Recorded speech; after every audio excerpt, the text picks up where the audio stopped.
संविधान के रचनाकार भीमराव अंबेडकर की मूर्ति है। इस वक्त हम मौजूद है राजधानी पटना में अंबेडकर छात्रावास में। जब भीमराव अंबेडकर संविधान लिख रहे होंगे तब उन्हें ज़रा सा भी भनक नहीं लगा होगा कि आज यानी कि कुल 70 सालों बाद भारत देश और बिहार में जाति के नाम पर इतना भेदभाव होगा। हालांकि उनका संविधान लिखने का मुख्य कारण यही था कि जाति आधारित जो भेदभाव है उसे ख़त्म किया जाए। परंतु जो मौजूदा तस्वीर है राजधानी पटना से आ रही है, कहीं ना कहीं जो पिछड़े वर्ग के छात्र हैं, दलित समुदाय के जो छात्र आ रहे हैं यहाँ पर अंबेडकर छात्रावास पे रहते हैं, उनके साथ कहीं ना कहीं भेदभाव हो रहा है सरकार के द्वारा। आपको बताना चाहेंगे कि अंबेडकर छात्रावास कल्याण विभाग के अंतर्गत आता है। मदन साहनी जो कि इस वक्त कल्याण विभाग के मंत्री है बिहार सरकार में, उनके विभाग के अंतर्गत ये छात्रावास आता है। और दरअसल मामला ये है कि इन छात्रों को नोटिस दिया गया है छात्रावास खाली करने का। मामला ये है कि कहा गया है कि सैनिटाइजेशन किया जाएगा इनके छात्रावास में। परंतु जो सवाल खड़ा हो रहा है वो ये है, हमने कल की भी तस्वीर आपको दिखाई थी, जो सवाल ये खड़ा हो रहा है कि हमेशा के लिए इन छात्रों को छात्रावास खाली करने के लिए क्यों कहा जा रहा है। अब इस मांग को लेकर छात्र कल सड़कों पर थे, आंदोलन कर रहे थे। वही दूसरी तरफ प्रशासन के द्वारा उनको हटा दिया गया वहाँ से और इनके जो नेता थे उनकी भी गिरफ्तारी हो जाती है।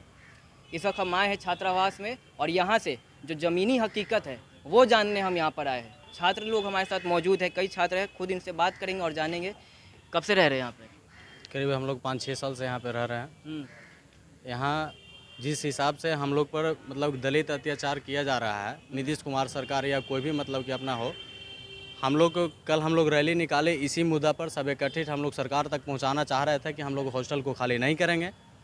अभी हमारे अमर आज़ाद भाई हैं जो गांधी मैदान थाना में मतलब कि उनको कल हिरासत में लिया गया था, उनको शायद चालान कट गया है, उनको बेऊर जेल ले जाने की मतलब कि साजिश किया जा रहा है।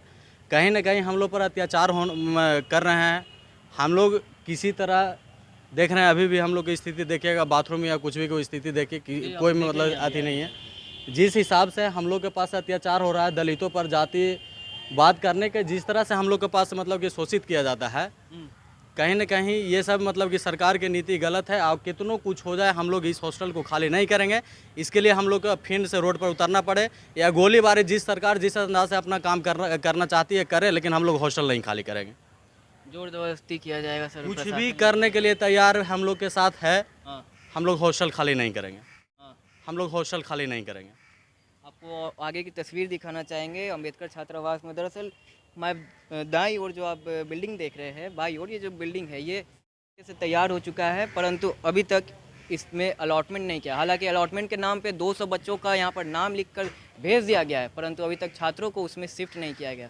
और जो पीछे आप छात्रावास देख रहे हैं ये है अंबेडकर छात्रावास, जिसमें अभी इस वक्त बच्चे रह रहे हैं, छात्र रह रहे हैं और किस तरह से कितने तकलीफ़ों में यहाँ पर रह रहे हैं। हम अंदर की तस्वीर भी दिखाएंगे किस तरह से टूटा फूटा है और यहाँ पे छात्र रह रहे हैं। जगह काफ़ी कम है, देख सकते हैं, कम जगह में रह रहे हैं।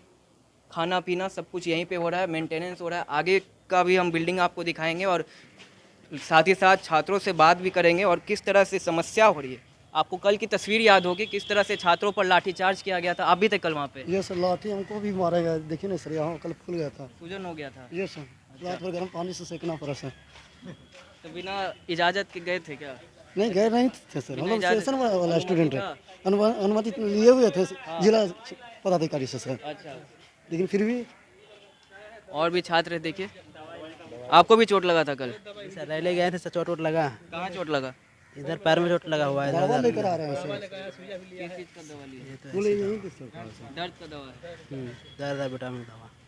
तो अंबेडकर जी ने साफ तौर पर कहा था कि अपने हक की लड़ाई लड़ना चाहिए, और जब बच्चे अपने हक की लड़ाई लड़ने सड़कों पर उतरते हैं तो कहीं ना कहीं प्रशासन के द्वारा कड़ी कार्रवाई की जाती है। अब हम छात्रावास के अंदर चलेंगे और अंदर की तस्वीर आपको दिखाएंगे। पहले ये देख ले किस तरह से शेड लगा हुआ है और करकट पूरी तरह से इसका मरम्मत भी नहीं किया जाता है, मेंटेनेंस नहीं किया जाता है। सरकार के द्वारा अलॉटमेंट किया जाता है, कल्याण विभाग के अंतर्गत आता है ये छात्रावास, हालांकि मेंटेनेंस नहीं किया जाता है। आप यहीं रहते हैं भैया? हाँ, क्या लेकर जा रहे हैं? गेहूँ लेके जा रहे हैं। अच्छा, इसी में रहते हैं? हाँ, इसी खाना पीना अपने बनाते हैं? हाँ, खुद और बना। अंदर दिखाइएगा कैसा है कमरा, देख सकते हैं। पहले ये देखिए पानी बरसता होगा तो यहाँ पर पानी भर जाता है ना भैया? हाँ, इसलिए मैं यहाँ से बाहर गया था। देखिए बाहर की पहले तस्वीर दिखाना चाहेंगे। ये एक तरह से नाला बन जाता होगा जब पानी भरता है, और कमरा नीचे है, करीब 5 फीट 4 फीट नीचे है ये कमरा। और नीचे आकर इससे क्या होगा कि जब पानी बरसता होगा तो पानी लो लैंड के कारण पानी भर जाता है। और ये देखिए 5 स्टार होटल की सुविधाएं आपको यहाँ पर मिलेगी इस हॉस्टल में। कब से रह रहे हैं यहाँ पे? 2 साल से रहे। ऊपर से पानी भी टपकता है क्या?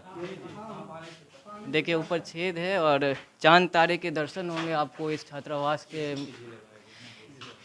एसी है? यस सर, एसी है। अच्छा, खाना पीना यहीं बनाते हैं? यस सर, यही हम लोग का पूरा। अच्छा, नया हॉस्टल बना हुआ है, उसमें काहे नहीं शिफ्ट किया गया अभी तक? वो तो सरकार का अलॉटमेंट अभी तक नहीं, खाली सबका सेशन समाप्त कर रहे हैं खाली अलॉटमेंट के नाम पे। कब होगा तो ये तो कितने बच्चों का अलॉटमेंट दिया गया है? 300 बेड का है, लेकिन 200 लेकिन का भी लिस्ट आया। 300 बेड का हॉस्टल है। Yes sir. और अभी इस वक्त यहाँ पर जो पुराने हॉस्टल है उसमें कितने छात्र हैं अभी? अभी तो फिलहाल 100 गो यहीं से दिग्गज रामविलास पासवान जी यहीं का स्टूडेंट रहे हैं सर, इसी हॉस्टल के थे। लेकिन फिर भी इस हॉस्टल के बाद ये स्थिति देखना पड़ रहा है। कुल कितने छात्र हैं अभी मौजूदा? कितने छात्र यहाँ पर? फिलहाल अभी 100 स्टूडेंट हैं सर। बहुत से स्टूडेंट आज कुछ संडे को कुछ 200 स्टूडेंट का कैसे वहाँ पे अलॉटमेंट हो गया? 200 जब 100 ही छात्र हैं? नहीं, बाहरी भी 38 जिला के यहाँ स्टूडेंट है बाहर के सर। छात्र भी? Yes sir. अम्बेडकर छात्रावास में बाहर के भी छात्र आने के लिए? ये सर अप्लाई पूरा बिहार के लिए अप्लाई होता है, जिसका पटना में एडमिशन होता है कॉलेज में, पीजी या ग्रेजुएशन हो। देखिए तो जितनी लिमिट है उससे अधिक वहाँ पर बेड है। और इस वक्त 100 स्टूडेंट यहाँ पर रह रहे हैं और 300 बेड करीब 3 गुना ज़्यादा है वहाँ पे, फिर भी अभी तक अलॉटमेंट नहीं किया गया। देखिए तस्वीर। हालांकि जब छात्रों के कमरे में हम आते हैं तो सबसे सुंदर चीज़ जो हमें देखने को मिलती है वो है किताबें। किस तरह से घर से दूर रहकर सिर्फ और सिर्फ एक ही मकसद रहता है इनका कि अधिक से अधिक ज्ञान अर्जित करें और समाज में एक अच्छे ओहदे पर जाकर अपने समाज के प्रति कुछ अच्छा काम करें। बाहर की तस्वीर दिखाएंगे आपको। इस छात्रावास के अंदर की तस्वीर थे, किस तरह से मुश्किलों में घिर कर, मुश्किलों से रहकर ये छात्र यहाँ पर रह रहे हैं। और यहाँ पे जो छात्रों के सीनियर है वो भी यहाँ पर। आप यहीं रहते हैं? हम पहले रहते थे, अभी हम सिविल कोर्ट बार में एडवोकेट हैं। अच्छा हम अभी आए थे डॉक्टर से दिखाने के लिए, इसलिए यहाँ आ गए। अच्छा, तो यहीं पर रह के आपने अपनी पढ़ाई पूरी? जी जी। तब भी यहाँ इस हॉस्टल का ऐसा ही हालत था? हाँ, इससे ऐसा ही था, इसी प्रकार से था। शुरू से यही हालत रहा? सरकार कभी मेंटेनेंस नहीं की? कभी भी नहीं। कभी नहीं? नहीं, खुद से ही कर? खुद से स्टूडेंट अपना मेंटेनेंस करता। खिड़की भी देखने को मिल रहा है, खिड़की अपने से ऐसे जुगाड़ टेक्निक लगाए हुए? हाँ, जुगाड़ करके जुगाड़ अपना टेक्निक लगाए हुए। लगा करके सब लड़का लगा। तो कभी कंप्लेन नहीं किया ऐसे अधिकारी? कंप्लेन बहुत बार आते भी हैं, देखते भी हैं, लेकिन पर कोई हम काम लोग नहीं होता? कुछ नहीं। यहाँ तक कि अभी नया मैंने बिल्डिंग भी बन गया है, अलाउट भी सरकार नहीं कर रहा है। सबसे बड़ा दिक्कत हम लोगों का सरकार के हम विरोध में नहीं है, हाँ। लेकिन मजबूरी हम मैंने स्टूडेंट का यह है कि हम लोग पीजी में हैं, बीए पार्ट 1 में हैं, नेट की तैयारी कर रहे हैं, तो एग्ज़ाम हम लोग का काफ़ी सुदूर में गांव पड़ता है। वहाँ से यहाँ आ कर के एग्ज़ाम देना होगा। तो अगर हम इस मैंने हॉस्टल के खाली कर, पुराने हॉस्टल को खाली कर देंगे, नया हॉस्टल तो बंद ही है, सरकार ताला लॉक करके रहा रखे हुए। अगर मैंने पुराने हॉस्टल में हम नहीं रहेंगे तो हमारा गांव कम से कम यहाँ से 24 घंटा आपको पानी की सुविधाएं यहाँ पर मिलेगी। और नीचे हम लोग गिर हाँ, कई सीनियर हम लोग के गिरे हैं, हम भी एक आध बार गिरे हैं। तो काफ़ी समस्याएं होती है छात्रों को। और कितना साफ है यहाँ पर आप खुद देख सकते हैं, खुद अनुमान लगा सकते हैं किस तरह से। और दरवाजे तक नहीं है, दरवाजे तो छोड़िए, ऊपर खपड़ा तक नहीं है। अपने से जुगाड़ लगाए हुए हैं किस तरह से अपनी जो शौच की प्रक्रिया है उसको पूरे करने के लिए। और देखिए किस ये दरवाज़ा है, खुद से लगाते हैं और खुद ही यहाँ पर शौच करते हैं।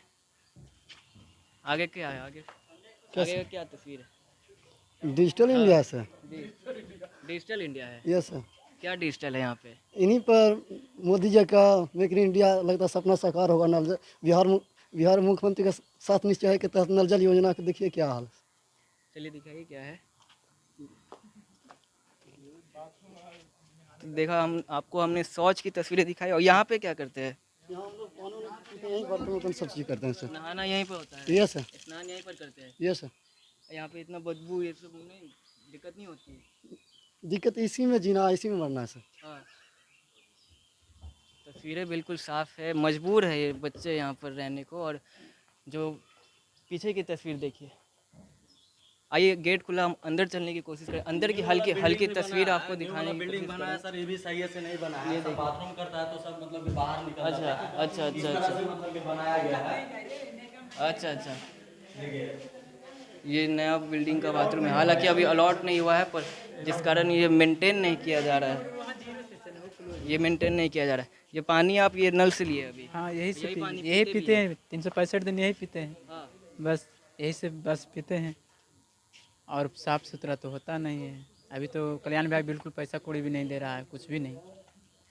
और एक तरफ बिहार के मुख्यमंत्री दावा करते हैं कि वो पिछड़े जातियों की हक की हमेशा बात करते हैं, जिस कारण जातीय जनगणना का जो मुद्दा है वो इस वक्त काफ़ी तूल पकड़े हुए। तो जब चुनाव होते हैं, चुनाव के वक्त कई राजनेता आते हैं, बच्चों के बीच आते हैं, बच्चों क्योंकि युवा है और युवा भविष्य है राजनीति में, और युवा वोट भी काफ़ी अहम रखता है। तो कई तस्वीरें देखने को मिलती है, मुख्यमंत्री लगातार दावा करते रहे हैं, परंतु जो ज़मीनी हकीकत है वो कुछ और है। और ये हमने हेडलाइन बिहार के माध्यम से आपको दिखाने की कोशिश की। और भी खबरों के लिए बने रहे हेडलाइंस बिहार के साथ। हौसला अफजाई के लिए चैनल को लाइक सब्सक्राइब कर दें। धन्यवाद।